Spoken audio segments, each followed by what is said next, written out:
군산 공장을 폐쇄하여 2,000여 명의 노동자들을 길거리로 내몰았습니다.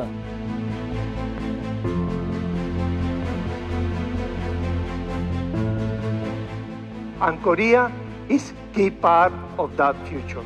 We are committed to meeting their expectation, not just to product, but through meaningful engagement and trust.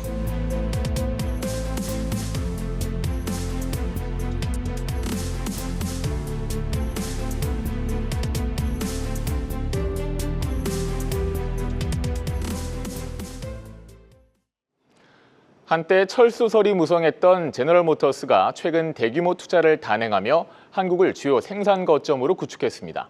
반면 혼다는 아무런 예고도 없이 23년 만에 한국을 떠나기로 했는데요. 같은 시장을 두고 다른 판단을 내린 이유가 뭘까요? 네, 산업부 이지우 기자와 자세히 살펴보겠습니다. 네, 이 기자.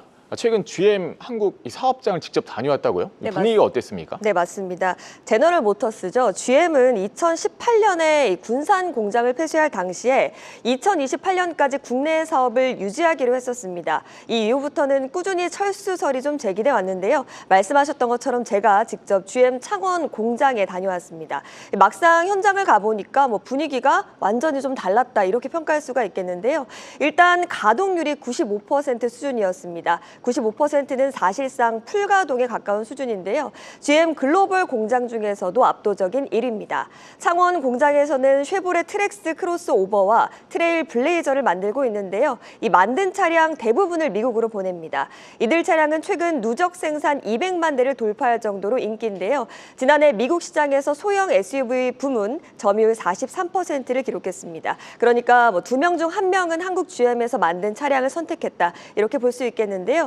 지난달 GM은 한국 사업장에 약 8,800억 원을 새롭게 투자하겠다고 밝힌 바 있습니다. 또 2020년부터 2023년까지 누적 투자액만 이미 3조 원에 달하는 상황입니다. 네, 그동안 막대한 투자를 했는데 철수할 그 시장에 이렇게 막대한 투자를 하지는 않을 것 같습니다. 네, 맞습니다. 그동안 오랜 투자를 하면서 공장도 좀 달라졌습니까? 네, 일단 아시프 카트리 GM 해외 사업 부문 생산 총괄 부사장을 제가 직접 만나서 얘기를 들어봤는데요. 카트리 부사장은 한국에서 철수하고자 한다면 이런 투자를 이어나갈 이유가 없다라고 못을 박았습니다. 얼핏 봐도 공장에는 사람보다 더 많은 627개의 로봇이 움직이고 있었습니다. 로봇팔이 불꽃을 튀기면서 용접을 직접 하는 모습도 있었는데요. 이 부분은 100% 자동화가 이루어졌고요. 뒤죽박죽 쌓인 부품을 로봇이 스스로 인식해서 공정에 투입하는 그런 모습도 연출이 됐습니다. 인근 마산 가포신항은 GM 한국 사업장의 수출 거점이 됐는데요. 강선일 한국 GM 구매 부문 부사장은 창원 공장은 시간당 60대를 생산하지만 미국에서 워낙 잘 팔려서 공급이 수요를 따라가지 못하고 있는 상황이다. 이렇게 상황을 전하기도 했습니다. 지금은 미국에서 차가 잘 팔리니까 괜찮지만 시장 언제든지 바뀔 수 있는 거고요. 또 오랫동안 철수설이 나온 만큼 안심할 수는 없을 것 같은데요. 네, 맞습니다. 그런 우려 시장 일부에서 나오는 것도 좀 사실입니다. GM은 과거에도 벨기에나 호주 등에서 사전에 예고 없이 공장을 닫은 전례가 있습니다. 다만 GM 입장에서 한국을 쉽게 떠나기 어려운 구조적 이유가 있는데요. 한국에서 생산되는 소형 SUV가 워낙 미국에서 인기인 데다 대체재가 마땅치 않은 상황이고요. 또 한국만큼 잘 만드는 곳이 없습니다. 관련해서 전문가 인터뷰 준비했습니다. 지난 60년 동안에 내연기관을 포함해서 모든 부분들을 국산화시킬 수 있을 정도의 노하우가 쌓여있는 유일한 선진국에 진입된 국가가 대한민국이라고 보시면 돼요. 자동차 부품 완성차까지 포함이 되어 있기 때문에 한국 GM의 입장에서도 84%가 미국으로 수출하고 있는데 네, 반대로 보면 최근에 혼다가 한국 시장에서 철수하기로 한 이유도 여기에 있는데요. 혼다는 한국에서 만든 게 없었습니다. 오로지 팔기만 했는데 그 판매가 무너진 상황인데요. 혼다 코리아의 지난해 판매량은 1,951대에 불과했습니다. 한때 수입차 1위였던 브랜드가 연간 2,000대도 못 파는 상황까지 오게 된 겁니다.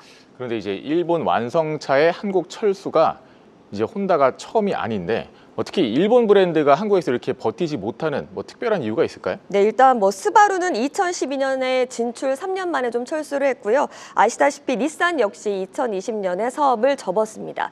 업계에서는 일본 브랜드의 구조적인 한계가 명확했다고 말합니다. 한국에 공장이 없는 순수 판매 법인이었고요. 불매 운동이라는 외부 충격이 오자 버틸 기반이 사라졌습니다. 혼다 기준으로 보면 한계가 더 명확합니다. 혼다가 국내에서 팔던 차종은 손에 꼽을 정도였는데요. 소비자가 관심이 있어도 살 차가 없는 상황이 반복됐습니다. 한국은 하이브리드를 합친 친환경차 비율이 이미 60%에 육박하는 시장인데요. 혼다는 한국에서 끝내 순수 전기차를 단 한 대도 출시하지 못했습니다. 하이브리드도 도요타에 밀린 상황이고요. 여기에 혼다는 철수를 앞두고도 신차 사전 계약을 강행했는데요. 마지막까지 한국 소비자를 우롱했다는 오명을 남기게 됐습니다. 혼다는 예전에 닛산의 철수 과정을 똑같이 전철을 밟는다고 볼 수가 있습니다. 전동화에 대한 실패, 또 소비자가 요구하는 가격, 가성비, 디자인, 또 옵션이라든지 또 미래차에 대한 준비를 소홀히 했다고 볼 수가 있고요. 네, 결국 한국 시장 브랜드 이름만으로는 버틸 수 없는 곳이 됐다라는 의미입니다. 네, 잘 들었습니다. 산업부 이지효 기자와 함께했습니다.